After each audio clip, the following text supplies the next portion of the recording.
Hello everyone. This is topic 11 for exam 4, called the interval of convergence. We're finished with the basic tests for series, and now we look at the final leg of this exam, which is focused on power series. So a power series centered about x equaling 0 takes this form. If you consider the expansion, when n is 0, we get c sub 0, x to the 0, or just c sub 0. When n is 1, we get c sub 1, x to the first, or c sub 1x.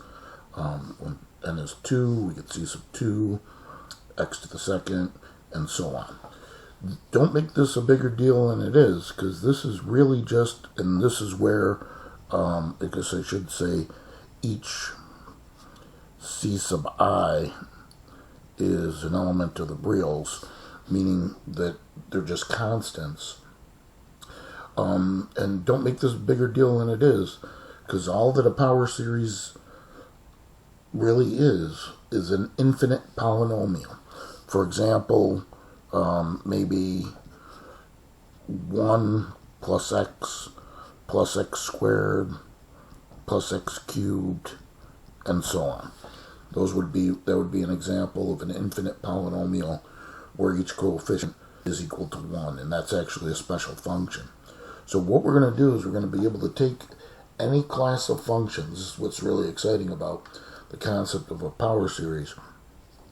You could take any class of function and literally turn it into an infinite polynomial, and that's all that these are. That's all a power series is, an infinite polynomial.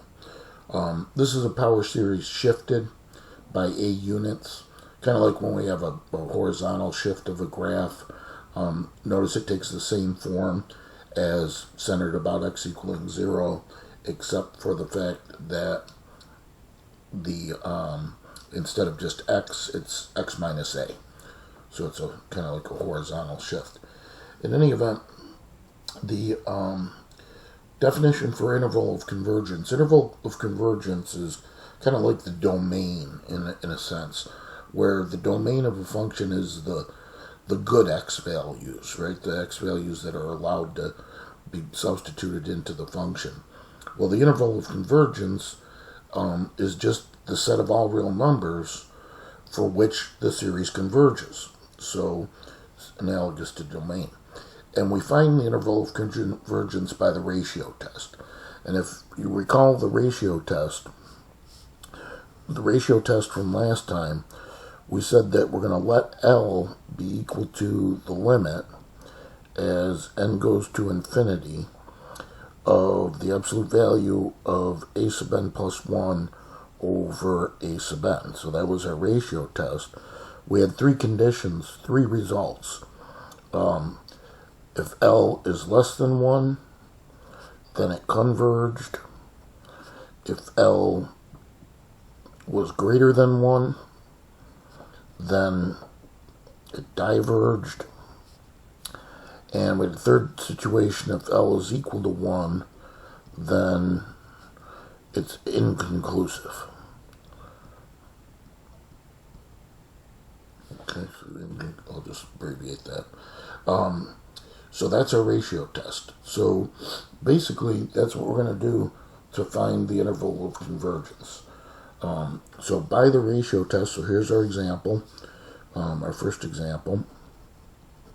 So by the ratio test, okay, what you want to say is you want to say that L is equal to the limit as n goes to infinity of the absolute value of a sub n plus 1 over a sub n, and then make a substitution, just like we did with the ratio test. So this will be the limit as n tends toward infinity, absolute value, if you like that concept of a thicker fraction bar here, and in the denominator a sub n, which is x to the n over 2 to the nth, and then in the numerator a sub n plus 1, which just means replace these n's by n plus 1. So we have x to the n plus 1th over 2 to the n plus 1th. Okay, and then we'll do a little bit of algebra. Now keep in mind this is L, and it's equal to the limit as n goes to infinity. Now here, we have to keep the absolute values. In the ratio test, we're allowed to drop the absolute values. But as we're going to see, we're going to end up with an equation here in terms of x. And it's an absolute value equation, so you must keep the absolute values. So doing the little division, we have x to the n plus 1th over 2 to the n plus 1th times reciprocal of the denominator, 2 to the nth over x to the nth. And then we're going to simplify and recall the simple concept of multiplication of common bases, that is x to the a times x to the b. This, to simplify nth powers, is x to the a plus b. So if I want to simplify, for example, 2 to the n plus 1th, that becomes 2 to the nth times 2 to the 1st. So same idea that we used last time with the ratio test. So we're going to simplify these nth powers. And notice that n is approaching infinity. And we have the x variable in here also. So we're taking the limit with respect to n. X is something we're going to have to pay attention to, though. Okay, so this 2 to the n plus 1th becomes 2 to the nth times 2 to the 1st. But the x to the n plus 1th also can be broken down in the same fashion as x to the nth times x to the 1st. And then we're going to recopy the 2 to the n over the x to the n and keep the absolute values again. Alright, and now we can cancel. These 2 to the n's go away, the x to the n's go away, and it looks like we just have x over 2.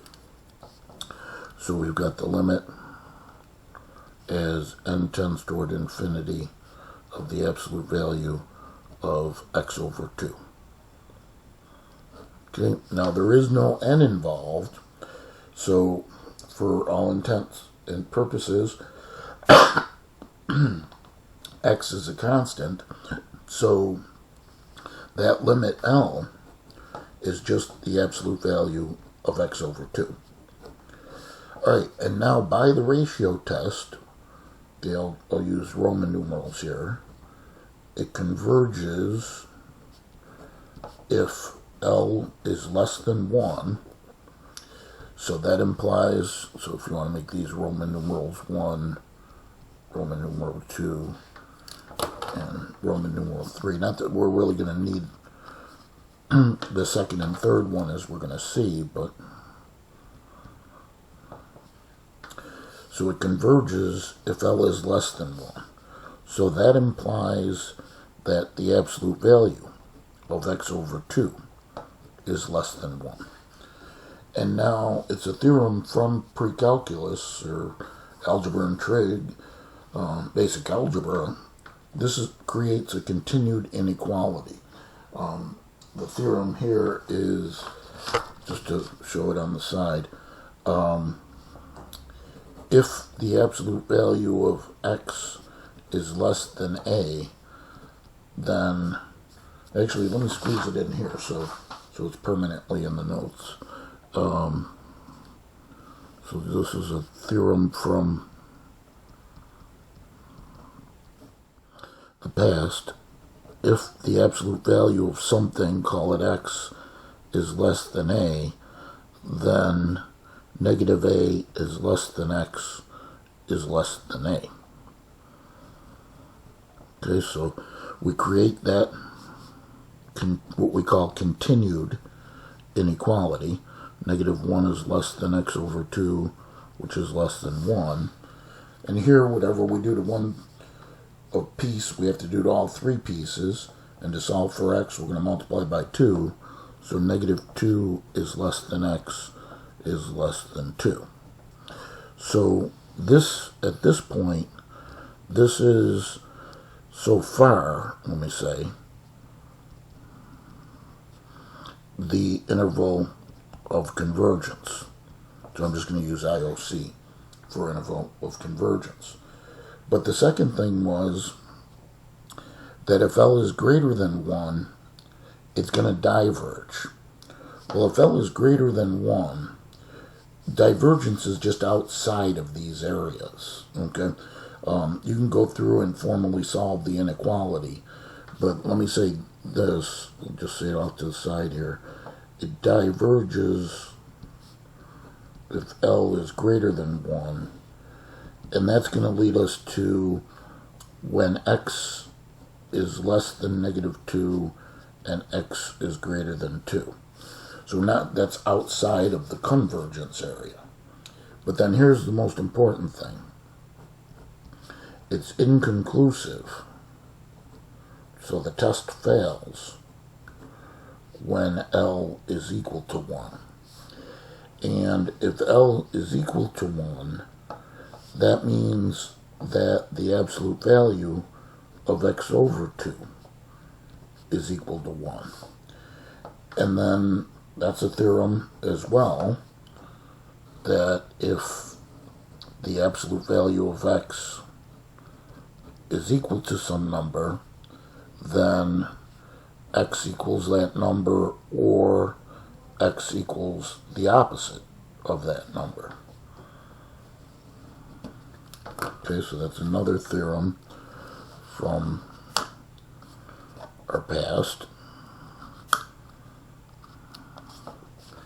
And at that point, we would say that's when x over 2 equals 1, or x over 2 equals -1. And solving each of those, x is 2 and x is -2. But what this all means, you don't really even have to go through this, number 2 and number 3. What it all comes down to is the fact that in order, because the test is inconclusive when L equals 1, that is always going to be the endpoints of the interval that we found when we found the initial interval of convergence. So we must check the endpoints. Okay, so let's say this, when x equals 2. Now what we're going back to is the original series. The sum as n goes from 0 to infinity of x to the nth over 2 to the nth becomes the sum as n goes from 0 to infinity of 2 to the nth over 2 to the nth. Because we're replacing the x by a 2. Well, that would be the sum as n goes from 0 to infinity of, let's say, 2 over 2 to the nth, which would be the sum as n goes from 0 to infinity of 1 to the nth. And this is actually a geometric series of the form AR to the nth, where the absolute value of R is the absolute value of 1, or 1. And if you look at our table regarding the convergence or divergence of a geometric series, so here's the table, and regarding the geometric series, if R is less than 1, it converges. If R is greater than or equal to 1, it diverges, and there's the form AR to the nth. So therefore, we can state that, so that's greater than or equal to 1, so therefore it diverges. And what that means is that x equals 2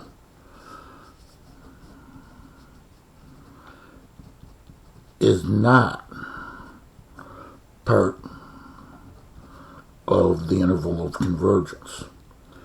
If this would have converged, then we would have had to include that endpoint. But because it diverged, we did not. And now we need to check the other endpoint. So when x equals -2. So when x equals -2, this series, sum as n goes from 0 to infinity of x to the n over 2 to the n, again, the original series, becomes the sum as n goes from 0 to infinity of, replace x by -2 now, which then can be simplified to the sum as n goes from 0 to infinity of -2 over 2 to the nth, which is the sum as n goes from 0 to infinity of -1 to the nth. And that also can be considered to be a geometric series, because again it's of the form a r, real number r to the nth power. And the absolute value of r is the absolute value of -1, which is 1. So again, that's greater than or equal to 1, which tells us that it diverges.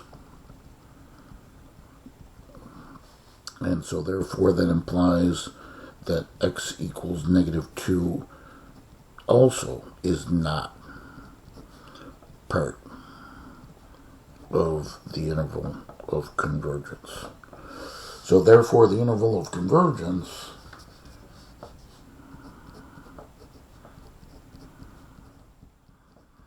is just what we originally came up with.